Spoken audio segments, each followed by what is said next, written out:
and some of the fans are beginning to think that perhaps they have a team in with a chance of challenging for major honours this season. In the second half, the winning goal came in the 54th minute. Darren Wallace robbed George Gibson out on the right, and his perfect cross gave Stephen Baxter his second goal in 3 days. Linfield eventually went ahead on the half hour. The long throw-in was back-headed by Philip Nell, and Lindsay Curry collected the simplest of scores. Linfield added another a minute into the second half. Hesitation in the Coleraine defence and a superb finish by Stephen Baxter. After 68 minutes, it was 3. A high ball into the box. The Coleraine defence caught ball watching and a lovely strike by Lee Doherty. 8 minutes from the end, Linfield grabbed their 4th. Once more an excellent cross, and Baxter again with a great finish. 4-0 the result, and Linfield now faced Distillery in the next round. Then came the penalties. The Windsor crowd were plunged into despair when the likes of Lindsay Curry stepped up, and his shot was easily saved. Then it was the turn of Glenn Hunter. The pressure got to him too, and he pushed the ball wide. Glenavon meanwhile made no mistake, with McBride, O'Kane, Byrne and Ferguson all scoring with ease to put the Mid-Ulster holders into a semi-final and a meeting with either Ballymena or Distillery.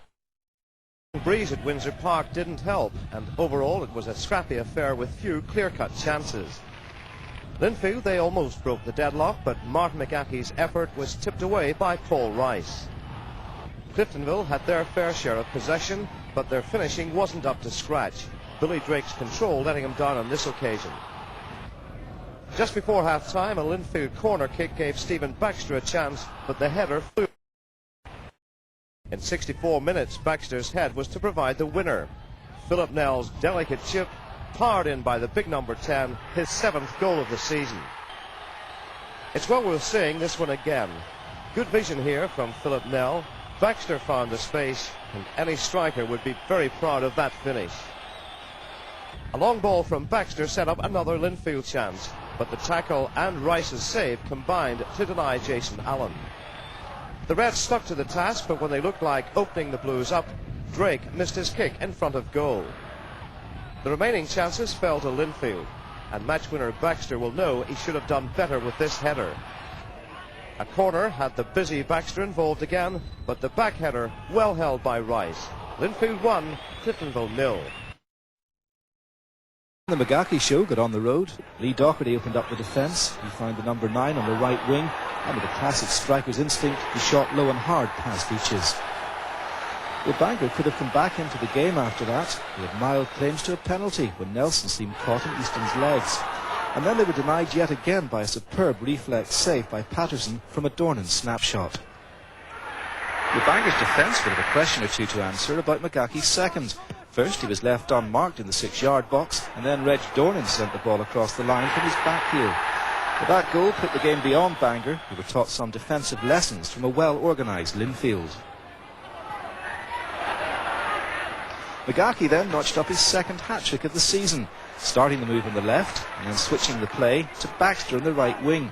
He was then there to power in the pinpoint cross past a bemused Eaches. Bangor did manage to pull one back though from a free kick on the right. Linfield for once muddled in defence, the ball nodded over the line by Francis Smith.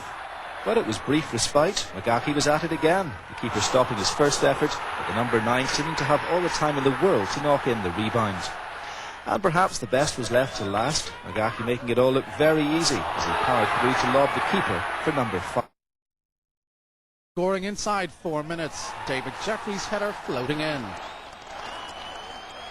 After the break, a goal rush. First, another headed goal, this time from Stephen Baxter. Then the score all bar Distillery wanted.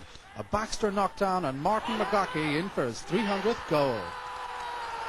Only the third Linfield player to reach that total, just about everyone joining in celebrations. The goal of the game came from substitute Glenn Hunter, making his own-made goal words, then striking perfectly. Linfield 4-0 winners and table toppers. 12 minutes with hamstring trouble. Linfield were proving their potency even without Martin McGackey and improved their impressive goal average to 14-4 and just 1 against in the league. The first of Saturday's 4 was worthy of the First Division. Lindsay Curry starting the move on the right, and Noel Bailey taking up the case. His surging run found Beattie on the left wing, and there was Curry again. The way was apparently blocked, but a classic piece of individualism saw the Blues well on their way. And well may he celebrate. It's doubtful if we'll see a more stylish goal this season.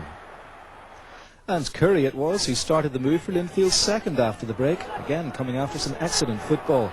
Dennis Ricks picked up the ball from Jeffrey and took on the defence. Baxter dummied to leave Beattie totally in the clear to steer the ball past Hillen.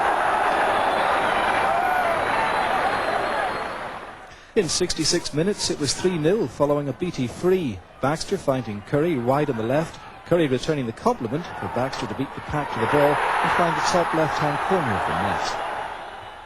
And with 15 minutes to go, Baxter planted the ball into the danger area for Hunter to put it past Hillen, who nearly shoulder a little of the blame for this one.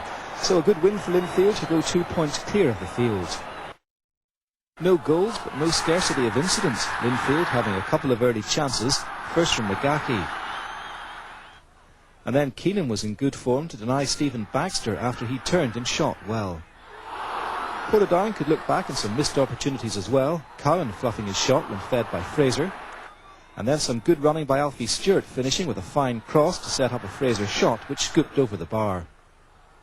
And 6 minutes after the restart, Fraser missed the chance of the game, went through with just the keeper to beat. Well, play was held up for around 10 minutes in the second half through crowd disturbances when missiles were thrown. The referee at one point was considering abandoning the game. And just after it was started again, Stephen Cowan thought that he had a penalty when his header across the area was stopped by Jeffrey's arm. Contact was certainly made, but the referee presumably decided it was accidental and waved play on. Then Patterson made the save of the match, stretching to one-handedly push Mitchell's shot over the bar. A draw, a fair result, but even now it's tight at the top. Linfield's McGahey was first in the spotlight, raising aloft his award for a 300-goal milestone. And the Linfield striker was soon in the thick of the action, Grant in the way on a day when the keepers would excel. Then it was Beattie racing down the left. Again, Grant more than equal to the task. The Sky Blues suffered a blow before the interval, losing key defender Heron. Mind sub Lenihan almost broke the deadlock, his 30-yarder bringing a fingertip save from Patterson.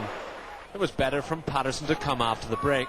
Hagan denied from point-blank range by a superb reflex save. The vital strike came on 64 minutes.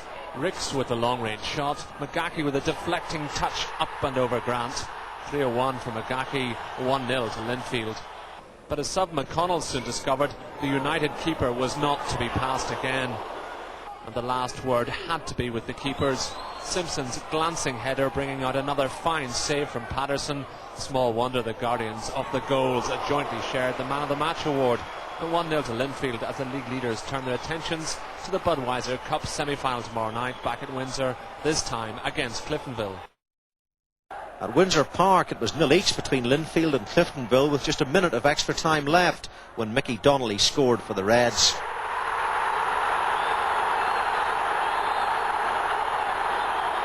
But Linfield came straight back up the field and equalised through substitute Glenn Hunter. The hero of the subsequent penalty shootout was the Linfield goalkeeper Alan Patterson, who saved 4 Cliftonville efforts, first from Peter Murray and then from Keith Douglas. After 5 penalties each, it was 3-all. In sudden death, Patterson saved from Sean O'Kane. Linfield failed to close Cliftonville out, so Patterson had to save yet again, this time from Kieran Loughran. So the Blues skipper David Jeffrey put Linfield into the final on December the 4th, their first since the County Antrim Shield 2 years ago.